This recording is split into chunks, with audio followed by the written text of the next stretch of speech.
आपण आज जो बेसिक फिजिक्सचा पॉइंट बघणार आहोत. या बेसिक फिजिक्समध्ये आपल्याला सर्वात छोटे छोटे पॉइंट जे की खूप गरजेचे आहेत त्याचा हा छोटासा एक शॉर्ट व्हिडिओ आहे.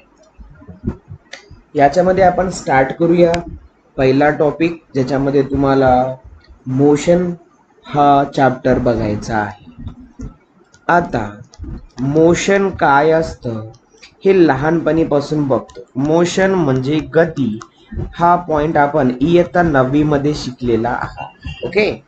आता आपल्या फिजिक्समध्ये काय असतं की मोशन हे एक फेनॉमेनॉन आहे आणि which is an object changes its position over time. बघा, मोशन काय आहे? एक अशी फेनॉमेनॉन आहे जे की object changes its position over time.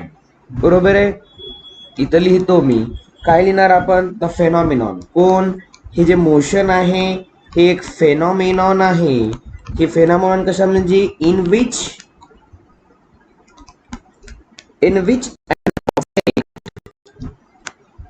an object changes its position over time. बघा, मोशन म्हणजे गती. गती एक अशी फिनॉमिनॉन आहे की ज्याच्यामध्ये एखादा ऑब्जेक्ट काय करत असतो? आपली पोझिशन बदलत असतो with its our over time. कशाच्या अनुसार? आपल्या वेळेनुसार. मोशन मध्ये जर मॅथमॅटिकली आपण जर एखादी गोष्ट डिस्क्राइब केली तर इन टर्म ऑफ याच्यामध्ये जर बघायचं म्हटलं तर तुम्हाला कोण कोण बघायला मिळेल? Describe in displacement. कोण आहे? डिस्प्लेसमेंट. डिस्प्लेसमेंटच्या नंतर कोण असतं? डिस्टन्स. मग आपण बघूया वेलॉसिटी. मग आपण बघूया ऍक्सेलरेशन. मग बघूया आपण स्पीड आणि मग बघूया time. Okay. Motion is a phenomenon which is object changes its position over time and it is the mathematically described by the displacement, distance, velocity, acceleration, speed and time. ह्या सगळ्या गोष्टी यामध्ये मॅथमॅटिकली डिस्क्राइब केल्या जातात. आता आपण याला जर पुढे बघितलं तर याच्यामध्ये आपण बघूया मोशन मध्ये वेगवेगळे घटक. आता याच्यामध्ये 3 प्रकारचे मोशनचे फॉर्म्युले आहेत. हे फॉर्म्युले आपण इयत्ता 9वी मध्ये शिकलेले आहात. तरी पण थोडं लक्षात ठेवा. मोशन मध्ये पहिल्यांदा v बरोबर u प्लस at हा एक फॉर्म्युला बघितला होता. दुसरा s बरोबर ut प्लस हाफ at चा वर्ग बघितला होता. आणि तिसरा v चा वर्ग बरोबर u चा वर्ग प्लस 2 टाइम्स ऑफ as हे बघितलं होतं. पण बाळांनो, याच्यामध्ये आपण अजून एक याच्या पद्धतीला वेगवेगळ्या पद्धतीने आपल्याला लिहू शकतो, पण ते आपण सध्या लिहिणार नाहीये. हा बेसिक पॉइंट चालू आहे, इथपर्यंत तुम्हाला लक्षात ठेवायचा आहे. हा first equation of the motion, second equation of the motion and third equation of the motion हे आपण बघितलेलं आहे. आणि mostly motion are complexes. Okay. Mostly motion जे असतात ते सगळे काय असतात? कॉम्प्लेक्स असतात. लक्षात ठेवा. त्याच्यानंतर या मोशनच्या पुढे एक छोटासा पॉइंट जर आपण बघत गेलो तर त्याच्यामध्ये आपण पाहणार आहोत युनिफॉर्म मोशन आणि नॉन युनिफॉर्म मोशन. बघा, आपण पाहूया युनिफॉर्म मोशन. बरोबर आहे. एक समान गती आणि नैक समान, याला आपण मराठीमध्ये एक समान गती या नावानं ओळखलं जायचं है ना. म्हणजे याची डेफिनेशन कशी होती 9वी मध्ये की बाबा समान कालावधीमध्ये समान अंतर पार करत असाल तर आपण त्याला काय म्हणायचो? युनिफॉर्म मोशन म्हणायचो. म्हणजे काय? Any object cover. आता आपण काय करूया? इथं लिहूया. एक ऑब्जेक्ट आहे आणि तो ऑब्जेक्ट आपण काय करतो? कव्हर करत असतो equal distance in equal interval of time. बरोबर आहे. एक ऑब्जेक्ट आहे equal distance in equal equal distance in equal interval of time. Interval of time बघा, समान कालावधीमध्ये समान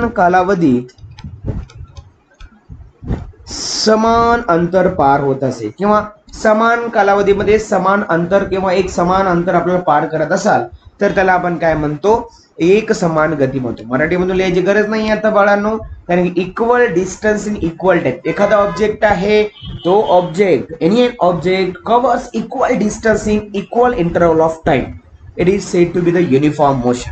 ओके. आणि याच्या पुढेच आपण जर याचा दुसरा पॉइंट बघितला तर तो असेल non UC. Okay, non UCM. बरोबर आहे. युनिफॉर्म सर्क्युलर मोशन, पण पुढे कोण आहे, नॉन आहे, म्हणजे नॉन युनिफॉर्म सर्क्युलर मोशन. आता नॉन युनिफॉर्म सर्क्युलर मोशन मध्ये काय असतं तर ती बघूया. म्हणजे काय, याच्यामध्ये इक्वल डिस्टन्स होतं ना, बरोबर आहे, इक्वल डिस्टन्स. आता या ठिकाणी तीच an object cover unequal distance. याच्यामध्ये काय राहणार, इथं पण एक ऑब्जेक्टच राहणार, पण इथं काय असणार बाळांनो, अनइक्वल डिस्टन्स. हे बघा, इथं वरी आपण इक्वल डिस्टन्स मध्ये इक्वल इंटरवल ऑफ टाइम बघितलं. इथं बघा कोण आहे, अनइक्वल. हे बघा मी अंडरलाईन करतो, unequal distance covers in equal time. बरोबर आहे, इक्वल टाइम म्हणजे तेवढ्याच कालावधीमध्ये जर समान अंतर पार होत नसेल तर त्याला म्हणायचं नॉन UCM.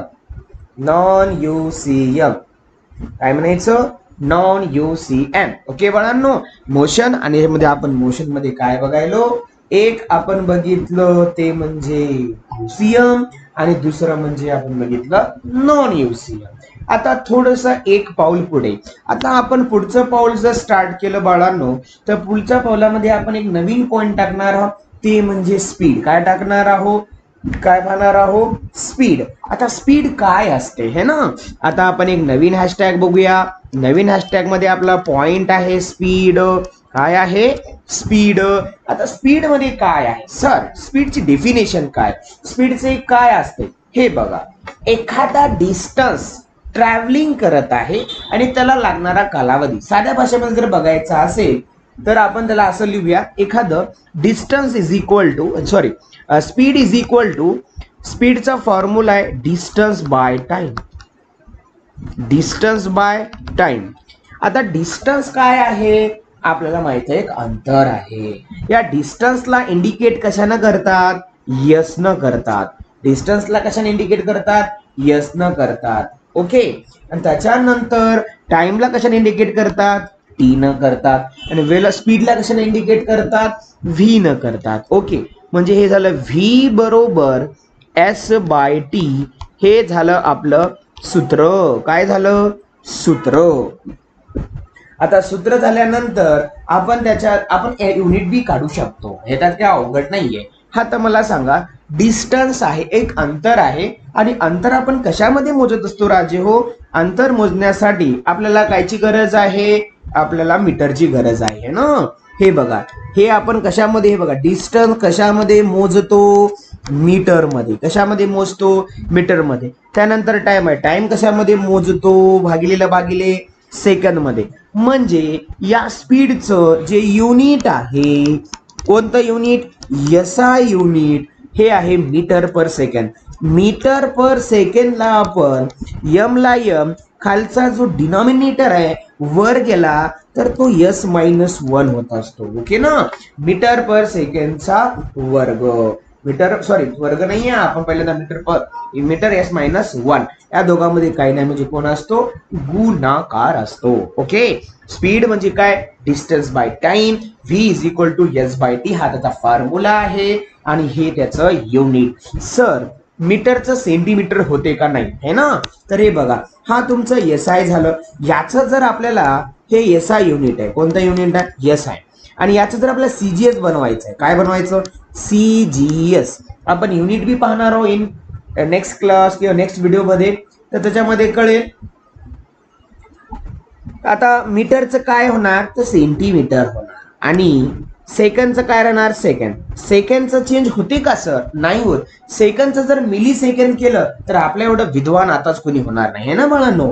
म्हणजे सेंटीमीटर S-1 हे त्याचं कोण आहे, सीजीएस युनिट आहे. कोणतं युनिट आहे, सीजीएस युनिट आहे. आणि सीजीएस युनिट जो असतो राजू, त्याच्यानंतर एसआय आणि सीजीएस ह्या दोन गोष्टी आपण बेसिक मध्ये पाहत असतो. याच्यावरचे प्रॉब्लेम आपण नेक्स्ट आपल्या पुढे जेव्हा आपण जाऊ त्याच्यामध्ये बघत जाऊया. या स्पीडचं जे ऍव्हरेज स्पीड, याला असं जरी म्हटलं average speed, okay, average speed जे असते तर ते आपण बघूया या ठिकाणी. ऍव्हरेज स्पीड, आणि ऍव्हरेज स्पीडचा जो फॉर्म्युला आहे, total distance travel by total time. बघा, total distance by total time. पुढे जर आपण गेलो तर आपण पाहणार आहोत स्पीड विथ डायरेक्शन. याच्यामध्ये आपण आता दुसरा पॉइंट बघूया, वेलॉसिटी. काय बघूया राजू हो, वेलॉसिटी. आणि जी वेलॉसिटी असते त्यासाठी आपण कोणता हॅशटॅग, न्यू हॅशटॅग वेलॉसिटी. आता वेलॉसिटी म्हणजे आपल्यासाठी कोण आहे, चाल आहे.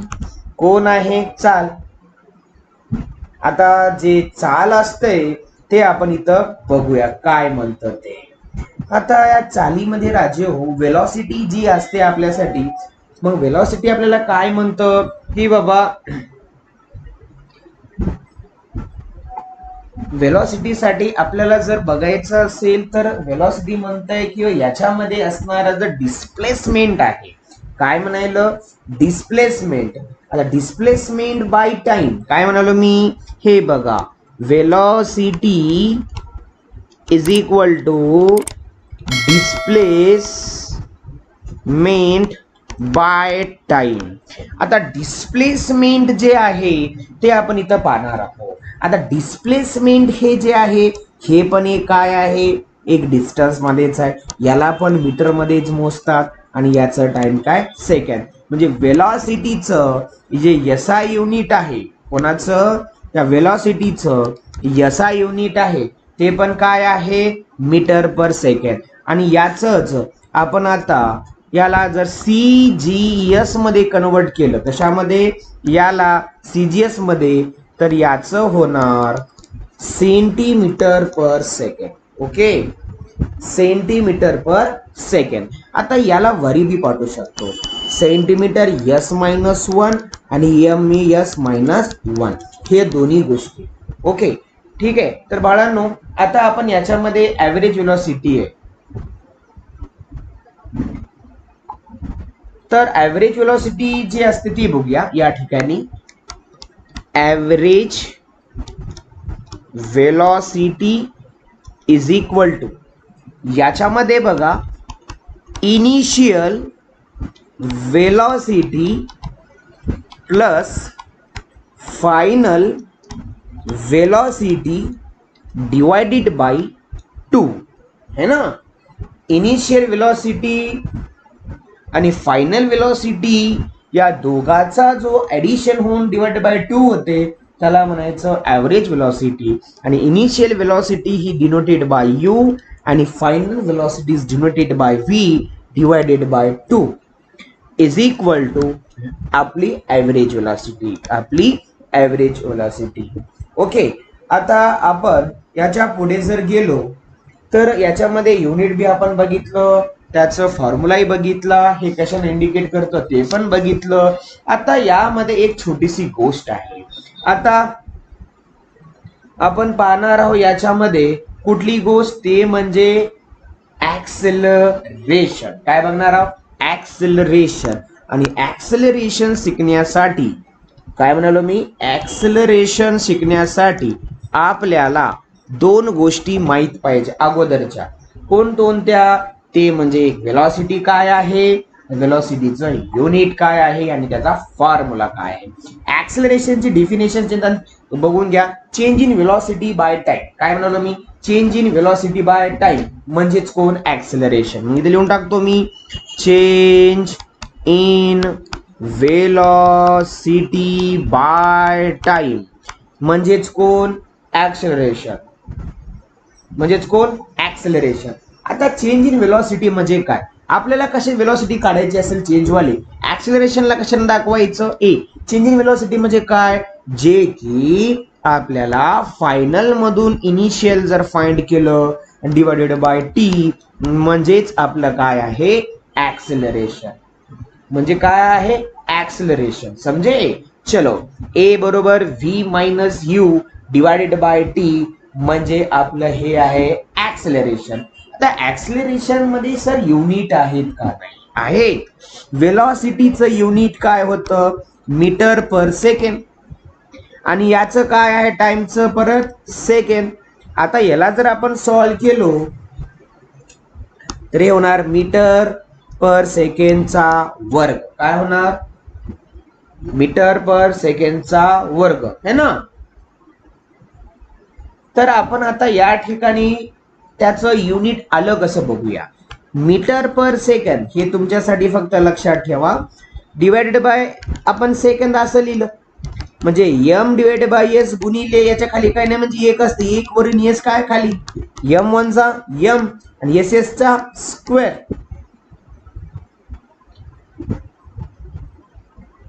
पुढे गेल्यानंतर याचं एक प्रॉब्लेम, आता प्रॉब्लेम तर घेणारच आपण सगळं एका पाठोपाठ, पण लक्षात ठेवा हे जे पॉइंट आपण बघायलो या सगळ्या पॉइंट मध्ये आपल्याला काय करायचं असते, सगळ्याचे फॉर्म्युले, सगळ्याचं सूत्र आणि सगळ्याचे युनिट हे सगळं आपल्याला कव्हर अप करायचे असतात. आपण इक्वेशन ऑफ द मोशन हे बघितलं होतं, 3 प्रकारचे असतात ते, हे तिन्ही प्रकारचे लक्षात ठेवायचे असतात. ठेवल्यानंतर आपण याच्यामध्ये दुसरा पॉइंट बघूया. युनिफॉर्म सर्क्युलर मोशन मध्ये आपण बघितलं होतं, एक छोटासा पॉइंट सांगून टाकतो. तर बघा युनिफॉर्म सर्क्युलर मोशन मध्ये आपण एक छोटा पॉइंट घेऊन टाकूया एक सर्कम्फरन्स वाला, तर हे होऊन जाईल तुमचा नेक्स्ट. ओके, आता असा एक सर्कल आहे ओके, आणि या सर्कल सॉरी हे सर्कम्फरन्स आहे आणि पॉइंट जर मध्ये सेंटर पॉइंट असेल त्याला आपण सर्कल म्हणत असतो.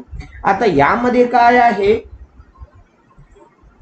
तर याच्यामध्ये सांगितलेलं एक पॉइंट लक्षात ठेवा की एखादं सर्कम्फरन्स जो असतो, काय म्हटलं एखादं circumference, circumference is equal to कोण असते 2 पाय आर, कोण असते 2 पाय आर, 2 पाय आर.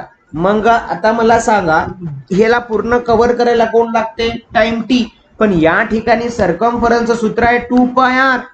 जर मी याच्या पूर्ण भोवती याच्या भोवती एखादा ऑब्जेक्ट फिरत असेल तर त्याला काय लागतं टाइम, त्याला काय लागतं टाइम. मग 2 पाय आर सर्कम्फरन्स बाय टाइम म्हणजे तुमचं कोण आहे सर्क्युलर पाथ. कोणता पाथ आहे सर्क्युलर पाथ.